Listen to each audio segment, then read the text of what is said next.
It's time for roll call. Indeed. It's time for roll call.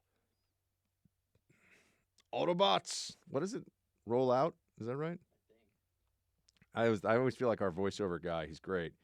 I feel like he sounds a little like Optimus Prime. All right, we're getting into the Facebook. Facebook.com/Buck Sexton for roll call purposes, or Team Buck at iHeartMedia.com. And something new today. Something new that I'm going to do, because I want you all to follow me on the Instagram as well. It's very difficult to remember my Instagram name, and it's Buck Sexton. Just Buck Sexton. Type it into Instagram. Please do follow me there. And we have some folks writing in on Instagram. So we have a guy writes in, let's call him Cooper, because I'm not sure what his name is. He wrote me on Instagram, where you can also send me direct messages on Instagram, just like you can send messages. And keep in mind, the staff here has access to everything too. So, family show. But we have Cooper writes in, couldn't find a way to contact you via your website, but just wanted to say, Young Guns is by far a better movie than Men at Work, Shields High, and Semper Fi. Well, thank you, Cooper. I appreciate it. I think that's an astute analysis of the situation. So there it is, my friend. There it is. An astute analysis indeed. I think that it is definitely a better movie than Men at Work. I'm not really a big Emilio Estevez guy in general, but if you haven't seen Young Guns and you like Westerns, it's kind of like almost like a hipster Western or something. I don't know. It's very much a 90s movie, but it's pretty good. I saw it with my brother so many times. Hunter writes in, again, on the gram, also known as the Instagram. See, we're going to Instagram, we'll Facebook, we'll do emails. We're just having a little bit of having a loose last session here, because I can almost taste those, the crudité that you've laid out, just as a little palate cleanser, perhaps some stalks of celery with a bit of blue cheese. A bit of blue cheese dressing to dip in. Not ranch dressing, folks. Blue cheese dressing. All right, let's be civilized. Hunter writes, my name is Hunter, and I'm from Texas. I want to tell you how much I support you. I'm a very recent Christian, and I became a follower of Jesus from a totally unlikely background.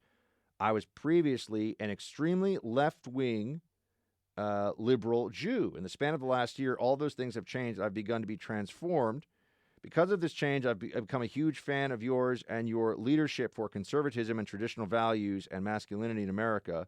But I'm actually most impressed by what an amazing person you are. Studying the Bible and following Christ with the Christian community helps me see that, and that's what made me want to share with you how much I've changed and been impacted by your example. Thank you so much for being an amazing role model in Christ, Hunter. Well, Hunter, God bless, man. Thank you so much. That's a very, very kind message, and I hope I can, going forward, live up to that message, because it's a very, very nice thing that you wrote in. So thank you so much. I don't know. I don't know people's names because I only have their screen, and I don't want to use people's screen names without asking them first. So we'll just call this guy Rob, even though that's not his name. Hey, Buck, I was catching up on the podcast. As a licensed mental professional, I want to clear up a misconception. There are many mental health providers who are conservative. However, mental health providers do not have conscientious protection and face a very liberal lineup of higher education institutions, journals, and associations, such as the APA and ACA. For any conservative mental health provider who would like to surround themselves with those who see the true effects of medical surgical treatment of gender dysphoria, AAPLOG has a new mental health wing working on spreading the truth. I don't know what AAPLOG is, but thank you, quote Rob, because I don't know what your real name is, the mental health professional. I appreciate you writing in. And yeah, I didn't say that all people who are mental health practitioners are liberals. It's just the most, by party affiliation, it is the most liberal of the mental health profession. So you have more Democrats who are shrinks than you do, say, have Democrats who are surgeons. And now we will transition. Remember, guys, check out the gram. Buck on the Instagram. I'll probably post a photo of Tallulah. I'll be scratching her belly, feeding her giant chunks of seared turkey meat. or I guess it wouldn't be seared. It would be baked, right? You bake do you roast or bake a turkey? Roast. You roast a turkey, right? This is crazy. What's the difference between roasting and baking? That I couldn't tell you, but right? I've always heard the terminology. I can't believe I I'm don't know roasting this. a turkey. I mean, you put it in the oven, you turn the heat up, you're roasting it or you're baking it? Roast just sounds more. I know that sounds the better. thing with the fire at the top is the broiler. And you got to baste it, too. And you I know what basting is. It's where you drip the juice all over it, right? Yeah. Yeah. I don't know. I've never really been involved in the turkey cooking. One day I'll have to learn how to do this myself. I have to learn how to cook that bird. By the way, I might go see a movie about it. I might go see, have you seen Ford versus Ferrari? I might go check it out. No, but I did finally see Joker. What'd you think? It's probably one of the best comic movies I've seen in a very, very long time. Yeah. Because it focused more on, speaking of mental health, focused more on the person and the story instead of all the CGI stuff going on. It was a real story that had human connection and impact, and it felt like something that people would remember afterwards. Sure. Yeah. I thought it was excellent. And people said it was so violent. It's not. I mean, there's some violent stuff, but it's not ultra violent. No, I mean, if It's you're not going like Pulp Fiction and this stuff back in No. the day. It's not like that. No. I mean, maybe compared to Ant-Man and some of the lighter comic movies, perhaps. But as far as the movie itself, I mean, you see any Tarantino movie, those are violent. Very violent. Yeah. I'm by the way, I am an anti-Tarantino guy. As far as his movies in general, or just him as a person? I don't like him. You don't like Pulp Fiction? I don't like any of it. All right. I've seen a lot of it. No, I know. People look at me like I'm crazy. I mean, did you like Inglourious Bastards? Yeah, not one of my favorites by him, but Reservoir Dogs? No. Wait, hold on a second. Producer Nick, who's coming in from the mothership, he says, here we go. So now I don't sound like a fool on radio. Roasting occurs at higher temperatures with an uncovered pan. So how many of you at home really knew the difference between baking and roasting? I mean, you know there's different things, but did you know that? I didn't know that. We need to get the more you know soundbite on the board. Yeah. Knowing is half the battle. Remember that? G.I. Joe. we grew up with such better cartoons. Yeah. We grew up with cartoons that made us Americans. You know, Yes. now they grow up with cartoons. It's like they're making them little Teletubby communists. Yeah. You know, it's not good. It's not good. All right, so I know what roasting is. I learn something new every day. It's kind of exciting. David, Buck, you're right about the Euro marketing campaigns. Remember Farfegnugen? It sounded awesome until they started lying about their fuel efficiency and it almost sunk them. Keep up the work. Take care. What's a Farfegnugen? Do we know? Producer Brandon, I might need you to Google this one. I don't know what a Farfig. I will Google it, but I just thought that was a name you would call somebody. Was ist ein Farfegnugen? Ja? I don't know. A Farfegnugen? Das ist gut oder nicht gut. The Farfegnugen. What is that? Is that a car? In German, it's a German word that means driving pleasure or driving enjoyment. It's used mostly to talk about the pleasure and delight one gets from driving around. Achtung, das ist der Farfegnugen, ja. So Farfegnugen, Okay. what makes a car a Volkswagen. You find out something new every day on the show. Look at this, a Farfegnugen. Farfegnugen on the Autobahn. This is a learning section of the show where we just do the things where we learn. Yeah. Now is the time on Sprockets when we dance.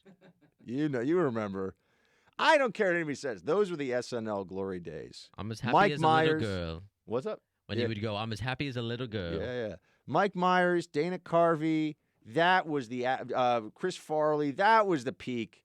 You go back and watch, people are like, oh yeah, this guy Belushi with his like cheeseburger, and like the samurai sushi. That stuff, that might have been funny 50 years ago, man. That stuff doesn't hold up. I know all the boomers are going to yell at me. It's fine. I love you, boomers. James writes in, I'm having problems with the roll call audio as the other person. Even your normal audio is louder than you, blah, blah. Guys, I don't know, man. I don't know what the problem is with the audio. Producer Mark gets so, he's not here right now. He's getting married in a few days. Yeah, look at that. Producer Mark gets so curmudgeonly. I'm telling you, so curmudgeonly when I tell him, hey, people are saying that there's audio problems with the podcast. He's like, I don't want to hear any of this nonsense from any of you. So, I want to hear it though, so keep telling me if there's a problem. But I'll feed it to producer Mark, and we'll make sure I'll give him some cookies or something to make sure he doesn't get mad at me. I'll buy him off somehow. Take it just a little moment of zen here.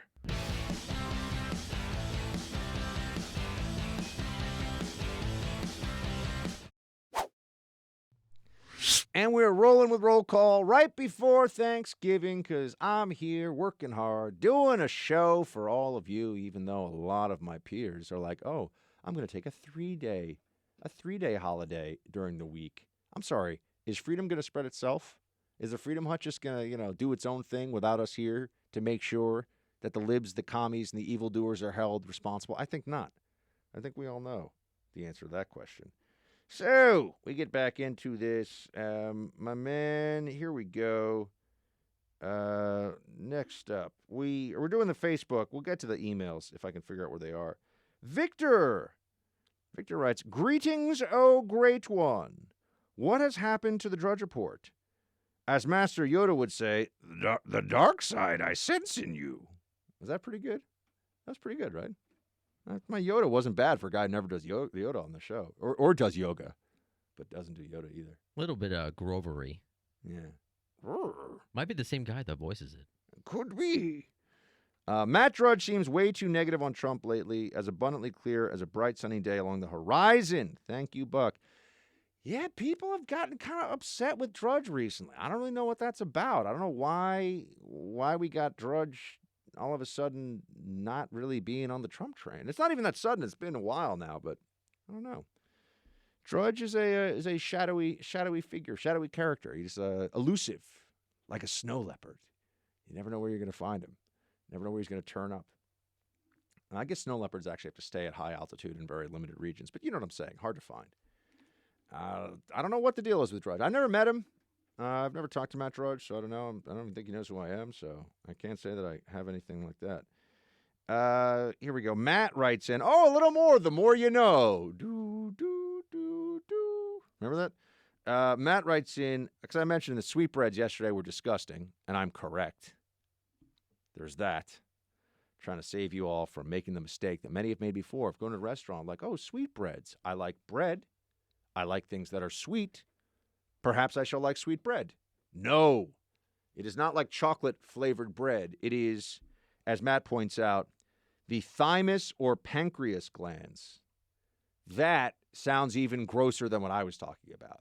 I think I would take intestines over thymus or pancreas, honestly. Maybe not. Intestines are kind of gross, too.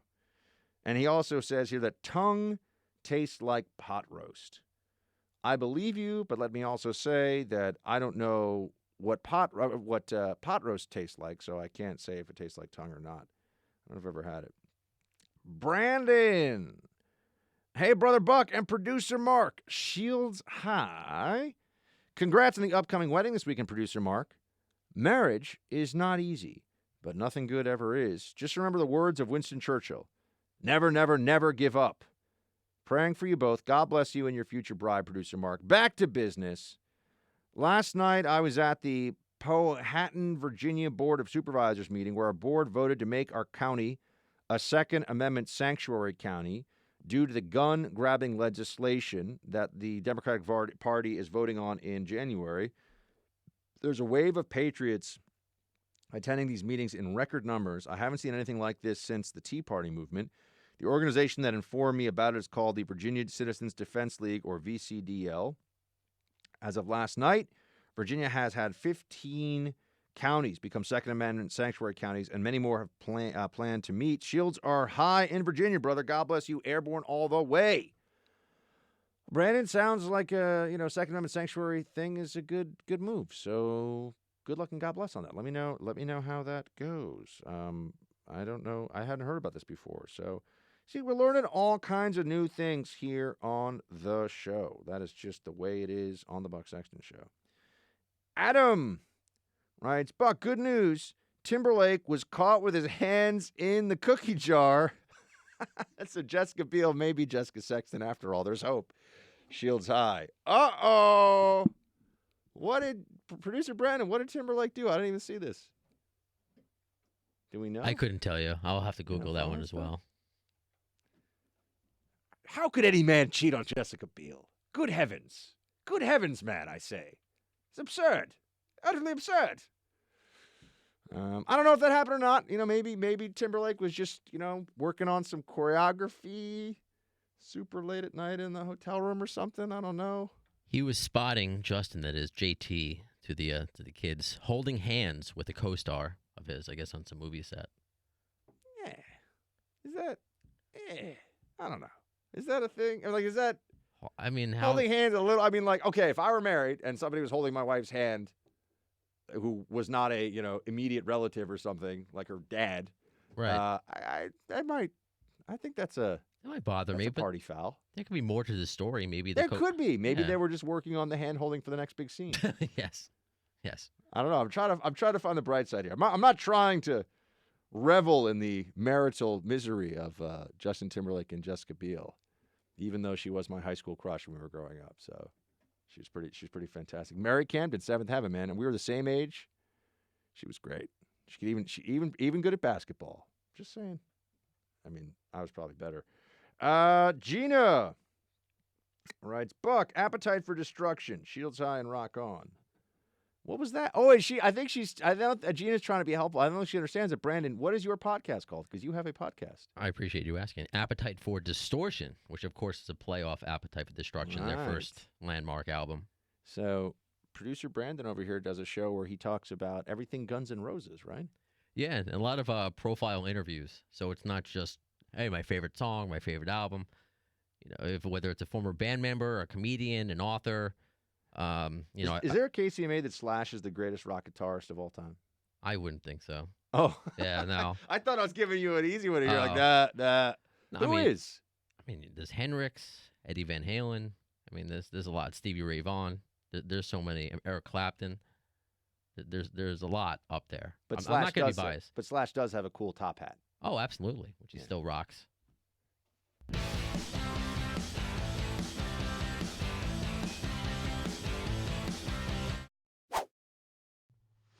We're rolling here with a special Thanksgiving roll call. I want to bring in all the voices from across the country as you're getting ready. You're just, you can smell that turkey. You can you can taste it. Hopefully you're not stuck in traffic somewhere trying to get to see your loved ones, though that will certainly be the case for some people as they're listening to this because, man, those Thanksgiving roads. We used to go visit my dad's mother, so my grandmother on the father's side, down in Charlottesville, Virginia. And we would drive down to Charlottesville, all six of us, because I'm one of four. There's four kids in my family, my mom and dad. And we would drive down there, and many times we made the trip in a Cadillac sedan, like an old school. I think it was from like 1978 or something. And this was in the 90s.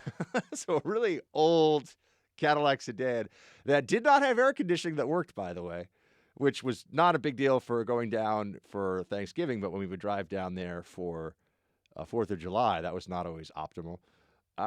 It was suboptimal. But driving down to Charlottesville over Thanksgiving from New York City, it's like you're trying to go do the worst leg of travel in the worst single corridor in the entire country as a tradition. But it brought us closer as a family. There were times we almost ran out of gas. There were flat tires. There were, incidents aplenty on that road trip back in the day. And, this is before we all had smartphones and GPS and everything else. So, you got to do a road trip. There was a little bit of like a Lewis and Clark vibe. You're like, I don't know if we're going to make it. I don't know if we're going to get all the way down to Charlottesville, Virginia. Then we get down there, and I remember being a kid. I was like, these people have these kind of funny accents. Like, oh, hello, Buck. Welcome to Charlottesville.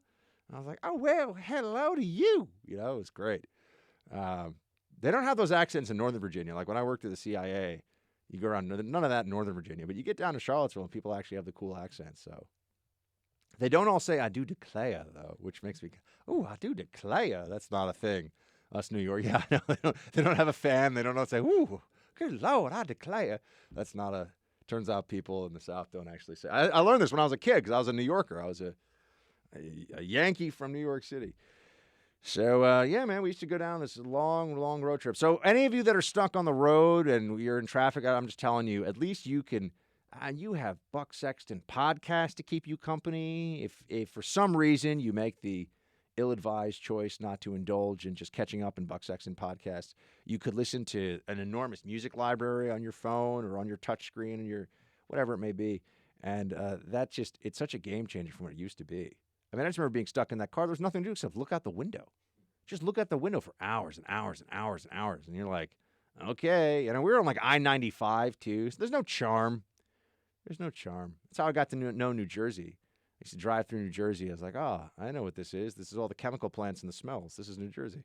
Remember when I was a little kid, we'd drive all the way down to Charlottesville. It was quite a thing. Charlottesville's pretty, though. UVA campus is really nice. I liked it down there. All right, I said we're doing roll call. I didn't mean to take you too far down memory lane. I do remember also, though, eating a fair amount of food at those rest stops. And, man, rest stops have gotten so much nicer now. You go down, you drive from you drive on I-95 and you go to rest stop. They're basically like offering you a shiatsu massage, and do you want a wheatgrass shot? And they have organic and sustainable turkey burgers for you. I mean, rest stops have gone in a whole other direction. True of stadium food too. Like I go to stadiums now, and they're like, would you like some seared brisket with a side of roasted Brussels sprouts? I'm like, I remember when you went to a game and it was like, you were lucky if you could get a big thing of soggy French fries. You were pretty much only guaranteed popcorn and hot dogs. So, kids these days, they don't realize how good they've got it. Now I'm about to be the graybeard millennial who's calling it out. When you're going, all the youngins who are listening to this right now, if you are a Gen Z and you're traveling with your family, just understand something, kid. You got it easy. All right, you got your little smartphone, video games, texting your friends, everything else. Man, I used to have to get into a small, uncomfortable sedan with 5 other people as a kid and sit in traffic for like 10 hours just to get down to see some relatives in Virginia. And that was a formative experience for all of us. Let me tell you that. Man, what I wouldn't give if I could have at that point in time had some kind of little video game player, it would have been amazing. It would have really helped out. Or read books. That's a thing you could do. I have not forgotten about that. I've not forgotten that books are a possibility for those that want to do that. Jeremy, writing in on the roll call. Buck, do you think if the media, including yourself, just ignore the impeachment hearings, they would lose even more traction? Also, with Andrew Yang and Tulsi Gabbard being pushed to the side of the DNC primary, could the Democrats be peddling, dare I say, racism? The one issue they seem to think separates them from the Republicans. I say this in jest, but it's interesting to see the frontrunners are all old and white. Shields high. Have a great Thanksgiving. Have a great Thanksgiving to you, Jeremy. Thank you so much for writing in. I think Jeremy's a Whoa listener in Fort Wayne, Indiana. In the house. Fort Wayne. You ever been to Fort Wayne, Indiana? Lovely place, lovely people. I've been a couple times, actually. Yeah, it's nice. Indiana's America, Manhattan's not really America. I don't know what this is. This is some kind of international protectorate with way too high real estate costs. Axl Rose is from Lafayette, Indiana. Is he really? Yeah. He does not looking so good these days. No comment. He's He's pushing 60. Oh, is he really? He's not 60 yet, but he's mid to late 50s. Wow. I know. That just is my. I mean, I will never think of him as anything other than the guy doing the Axl Rose dance on stage. With like the kind of moving the legs side to side, that thing they used to do. The snake dance, the Davy Jones dance. Yeah, and like okay, what is the? By the way, we've never had this discussion before. As people are probably stuck in their cars or cooking their Thanksgiving meals or just hanging out. The greatest Guns N' Roses song of all time, my friend. What is it? I think this is an easy answer, so I'm kind of. I think Welcome to the Jungle is the most universally beloved. Interesting. Either that or Sweet Child? Sweet Child of Mine. Okay. I go Sweet Child of Mine. Okay. I think that's one of the greatest. It's not a rock anthem. I think it's one of the. I think you could argue it's one of the 10 greatest actual rock songs. Oh yeah. Of. I mean, certainly of my lifetime. I could say that. Because people always put in, this is like what they do with movies, though. Black and white movies are so good, they're better. That's crap. Black and white movies are mostly boring and do not hold up. Same thing about older rock. But like, but if you really want the good stuff, then you've got to listen. I'm like, the Beatles had as much garbage as they did good stuff. Well, they did a lot, so I guess you can't win them all. A lot of it was not so good, I mean, Hendrix has a couple of really, really good songs. I mean, I appreciate that you said that Hendrix might be the greatest rock guitarist of all time. I think I could go for that. I could get into it. But and Sweet Child of Mine is amazing. Welcome to the Jungle it's definitely it's one of those two. Because those get It's not played. November Rain, that's for sure. That's my personal favorite. What? It is. I like my gosh. I like the grand. What I is like happening? The epicness mixed in with the rock. I like the grand of it. Oh man, I just went for that. That was one that I can. Should I get Mark back? I can't even remember. What's it? Should I get Mark back here? No, it's fine. I'm just trying to think of what the other great Guns N' Roses songs are. Well, this is why because you can speak to everybody universally with politics. Despite the fact that GNR is my favorite band, to me, no matter what generation you are, you know "Sweet Child of Mine." That's absolutely true. Yeah. So that's the point. You can ask anybody on the street; they know that song. It's a fantastic song. And it's one of those few songs from Is Guns N' Roses considered a hair band? That's actually a topic of conversation sometimes. I don't think so. I think they kind of killed that a little bit. I mean, because they did have super long hair.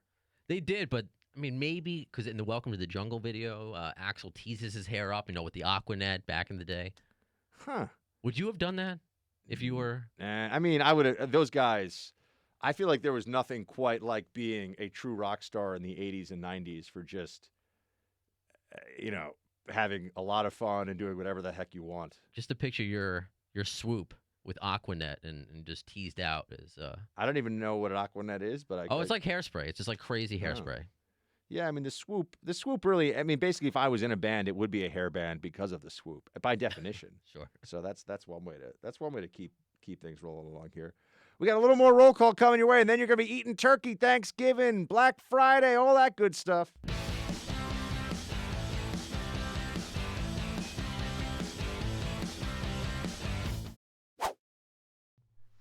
All right, let's just close out our pre-Thanksgiving show.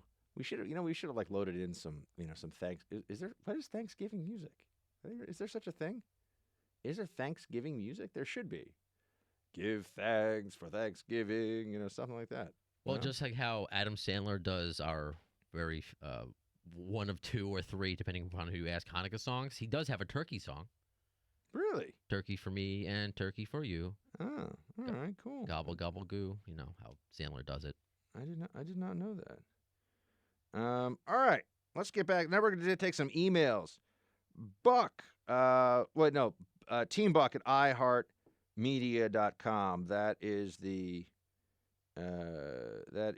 way to send me an email. So please do send it in. Let's see here. Jason writes, Buck, your voice is a pleasant combination of Christian Slater and Dan Carlin from Hardcore History. Love the show. Shields high. Okay. Thanks. I'll take it. Christian Slater, huh? I've never gotten that one before. You hear a little Christian Slater in there? Yeah, I do now. Huh. Christian Slater was a little bit of Jack Nicholson, too. So maybe you're a descendant of Jack. Well, I guess that's possible. Let's see. Next up in the inbox here, Tyler. Hey, Buck, I've been listening to you for around 7 years. Wow. I've always enjoyed and appreciated your analysis and insights, and I spread the word about the Buck Sexton Show every chance I get. Mostly just wanted to reach out and thank you for what you're doing. No, Tyler, I got to thank you for what you're doing. That is what is helping the show grow, and every time somebody tells me they got somebody else listening to the show, I appreciate it so much. It's the single best thing you can do to help us keep doing what we're doing here and do more programs, products, more things, more podcasts, more video, more everything. Next, I'd like to recommend a book to you called Day of War, which is the first of the Line of War series by Cliff Graham, who's a veteran and primarily writes biblical war fiction. These books are fantastic. I think you dig them. Huh. Here we go. Lastly, I recently saw that Justin Timberlake was seen out with another woman. So the window could be open for you to take a run at Jessica Biel. Just trying to be a good wingman. Shields high. Tyler. Thank you, Tyler. I think, unfortunately, I'm probably not in the right tax bracket for Miss Biel, but it is nonetheless. It is appreciated that you guys. It's like I've got thousands and thousands of Team Buck wingmen all across the country just looking out for, because they want. Producer Mark's getting married. I know people want. It's time for host Buck to get married and, make little mini bucks or buckettes or whatever. To I don't think we're going to call them bucket. That wouldn't work. to buckle down. To buckle down. That's right. Let us see here. Omer writes, "Hey, Buck, longtime fan. Love the show. Shields high. Today you played a clip of Kamala Harris talking about her pharma plan. Believe it or not, I actually think there's a good idea presented somewhere in her ramblings. Not the part about stripping companies of their patents. That was obviously bonkers. It was the part about setting a cap on drug prices that is based on global averages that has merit, though not for the reasons Kamala thinks it does. I'm a Canadian citizen who has worked in the public healthcare industry and clinical research, and I have to tell you, it's true that our drug prices are much lower than yours are in the States, but only because we cheat. Health Canada puts a cap on drug prices that is significantly lower than the free market value of all medication. Some drug companies don't bother entering the Canadian market because of this cap, but most capitulate. The reason they put up with this is that the revenue they're making from the high free market drug prices in the U.S. more than covers the cost of R&D and regulatory adherence. Therefore, drug companies are still able to turn a profit in Canada on razor-thin margins. It's in this way the U.S. subsidizes drug prices for Canada and really the rest of the world. Yeah, I've heard about this. Kamala thinks likely putting a peg on drug prices based on the world average will bring U.S. drug prices down to the level of the rest of the world. She is wrong. The drug industry is too capital intensive and high risk to exist on such small margins worldwide. Again, the only reason other countries get away with it is they're leaning on the high markups U.S. citizens pay for their drugs. If the U.S. were to stop paying those high prices, the whole industry would collapse. In all likelihood, what this policy would do is force the drug companies to raise the cost of medication globally to ensure the high rates of the U.S. market remain intact. Wow, this is fascinating. He's got more and more and more here. I hope that was coherent. Let me know if you need me to clarify anything. Thanks for hearing me out. Keep up the good work. Omer, that's fascinating, man. Thank you so much. I've heard this argument before, but it sounds like you're somebody who works in the industry and has a particular expertise and background in it. Now here we have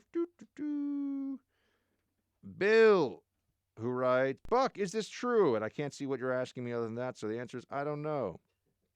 Daniel, Buck, love the impressions. Even though Warren sounds a bit like Flutie from HR Puffin stuff. And your Beto sounds totally like Kyle from the Amanda Show. So glad I found your show. Wouldn't miss it for the world. Dan in Harrisburg, Pennsylvania. Thank you, Dan. Well, Elizabeth Warren, she just wants all the millionaires and the billionaires to be paying for health care that's gonna be free for all of you. Then you've got, who's the other? Oh, Beto. I think Beto sounds like Beto. I don't know. I don't think anyone else really sounds like Beto. I kind of miss him being in the race because we had so much fun with Beto when he was in. Do you remember that show Duckman? It was a cartoon on USA with Jason Alexander. There was a character on there named Ajax that you sound like. Oh, really? So if anyone gets that reference, good for you. Oh, that's some vague stuff. I've never heard of any of that. So thank you for bringing it to my attention, Producer Mark. Let's see. I'm sorry, Producer Brandon. I knew that was going to happen once today. I knew it was going to happen once today. Let it go. It's late okay. in the show. You guys are all my favorite. Buck and Mark, it takes crazy as a bedbug is an old expression. It's many decades old. You should look it up. All right, man. Sorry. I just didn't know. I don't know everything. And I'm honest with you guys. I could be this host who's like, I know everything. I'm so smart. I'm perfect. Blah, blah, blah. These people are annoying. I don't know certain stuff. I learn stuff. I'm here to learn with all of you. You know what I'm going to learn, though, coming up? How good turkey tastes. Boom. That's right. It's going to be fantastic. We're going to all have a wonderful Thanksgiving. All of you, you have your homework for this long holiday weekend. I'll be back with you live on Monday. Enjoy your time off. Do give thanks. Hold your loved ones close. Hold your freedom close. And do tell somebody at the Thanksgiving table about the Buck Sexton Show. Tell them to download it on iTunes or watch it on Pluto TV, channel 248. The first, happy Thanksgiving. Shields high.